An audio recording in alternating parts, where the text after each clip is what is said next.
Selamat datang kembali teman-teman semua di seri belajar Smart Contract Development, dan pada video kali ini kita akan melanjutkan kembali seri belajar kita yang mana pada video sebelumnya kita telah berhasil membuat wallet ya, menggunakan wallet MetaMask. Nah, pada video kali ini kita akan membahas tentang public key, private key, satuan ETH, dan gas. Yang pertama kita akan membahas tentang public key dan private key. Sebelumnya kita telah berhasil membuat wallet MetaMask ya, yang mana kita diarahkan untuk membuat sebuah password dan juga membuat sebuah seed parse ya. Nah, fungsi dari password yang telah kita buat itu hanya untuk melindungi akses lokal kita ya. Jadi mirip seperti PIN atau pola pada smartphone. Contohnya saja teman-teman punya akun Gmail ya. Jadi akun Gmail itu bisa terlogin di beberapa perangkat. Nah, masing-masing perangkat pasti mempunyai pola tersendiri untuk membuka akses dari smartphone ini. Nah, selain password kita juga diarahkan untuk membuat seed phrase ya, yaitu 12 kata yang telah kita buat tadi. Oke. 12 kata ini kita sebut aja seed phrase ya. Nah, sekali lagi saya jelaskan ini sangat penting ya, karena fungsinya itu sangat mirip dengan PIN pada rekening Anda. Jadi teman-teman harus rahasiakan 12 kata ini. Dan ketika teman-teman ingin login di smartphone, maka teman-teman harus memasukkan 12 kata ya. Jadi bukan password yang teman-teman buat, tapi seed phrase yang teman-teman buat. Sekali lagi rahasiakan 12 kata ini. Tentu saja jangan simpan di Google Drive ya, dalam bentuk foto atau teks. Dan juga ya, jangan kasih tahu orang lain kecuali ayah, ibu, anak, dan istri ya. Nah, dari 12 kata ini atau seed phrase ini itu bisa melahirkan banyak sekali akun ya. Dan setiap akun itu, itu mempunyai public key dan private key. Sekarang mari kita buka browser teman-teman. Nah, pastikan teman-teman ikuti video sebelumnya ya, yaitu menginstal extension MetaMask ya. Nah, kalau teman-teman sudah install, silahkan klik icon puzzle ini. Kemudian klik MetaMask. Jangan lupa teman-teman pin ya, agar supaya muncul di samping pencarian seperti ini ya, agar kita mudah mengaksesnya. Kita buka MetaMask kita. Kemudian silahkan masukkan password yang teman-teman buat sebelumnya. Kita masukkan passwordnya. Kita unlock. Nah dari seed phrase ini itu bisa melahirkan banyak akun ya. Di sini saya telah membuat beberapa akun. Kalau teman-teman ingin membuat akun, silahkan klik tombol ini, kita add akun, kemudian kita pilih Ethereum akun ya, dan kita kosongkan aja add akun, maka nama akunnya adalah akun 4 otomatis ya. Kita add akun dan sudah dibuatkan akun yang keempat. Di sini ada beberapa akun yang sebelumnya sudah saya tambahkan ya. Nah saya bilang tadi dari setiap akun itu mempunyai public key dan private key. Nah public key itu misal di akun 1, maka public key-nya adalah yang ada di sini. Sebelumnya saya mengatakan ya, ini mirip seperti ID user atau username ya. Nah itu sengaja saya bilang seperti itu agar teman-teman nggak bingung. Sekarang saya baru kasih tahu, ini namanya public key teman-teman. Nah sekarang kita lihat private key-nya. Nah sekarang kita cari di mana private key-nya. Silakan buka menu hamburger ini, kemudian account detail. Kita tunggu. Nah kalau sudah muncul seperti ini, kita coba pilih detail, kemudian scroll ke bawah dan show private key. Sebelum saya perlihatkan private key-nya, saya ingin memberitahukan teman-teman bahwa ini juga mirip seperti seed phrase ya. Jadi jangan kasih tahu juga private key teman-teman kepada orang lain kecuali yang teman-teman percaya. Kalau orang tahu seed phrase teman-teman, maka orang tersebut bisa mengakses semua akun ya yang ada di wallet teman-teman. Tapi kalau orang lain tahu private key, maka dia bisa mengakses saldo dari akun itu saja. Mudah ya. Nah, sekarang kita perlihatkan seed phrase-nya. Di sini kita masukkan password lagi. Confirm. Nah kita hold, dan ya inilah dia private key kita ya. Kita done.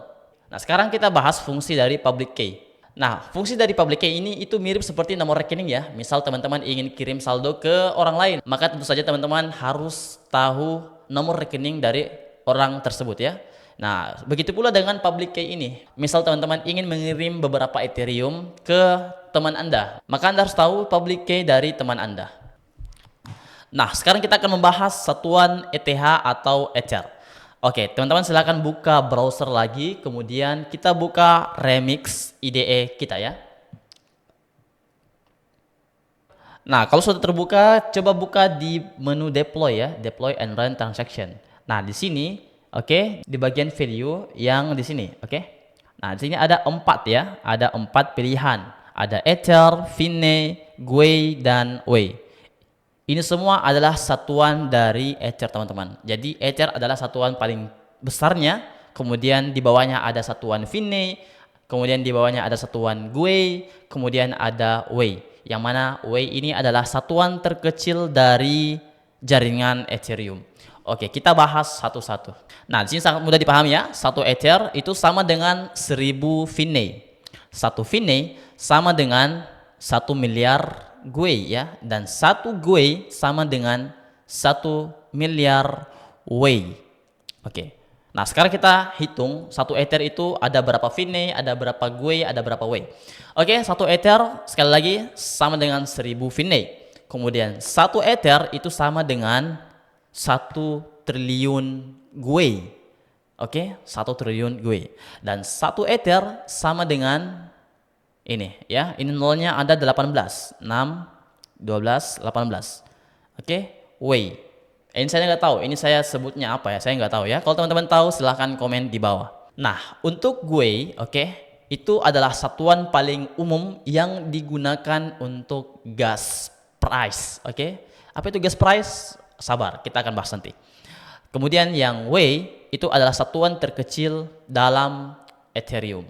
Nah, sekarang kita akan membahas apa itu gas pada jaringan Ethereum. Oke, tentu saja teman-teman kalau naik motor ya, oke. Kalau teman-teman ingin naik motor, pasti teman-teman membutuhkan bensin ya atau listrik. Yang mana keduanya adalah sebagai bahan bakar agar supaya motor bisa jalan ya. Begitu pula dengan kompor ya, atau pada saat teman-teman ingin masak. Nah, untuk bisa menyalakan kompor, maka dibutuhkan sebuah gas, oke? Dan juga sebuah listrik ya, kalau kompornya kompor listrik. Nah, kedua juga ini sebagai bahan bakar juga untuk kompornya. Ada gas, ada listrik. Nah, seperti itu pula smart contract teman-teman. Begitu pula dengan smart contract.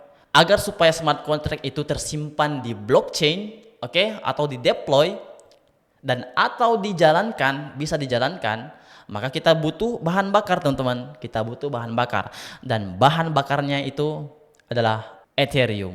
Betul sekali, ETH.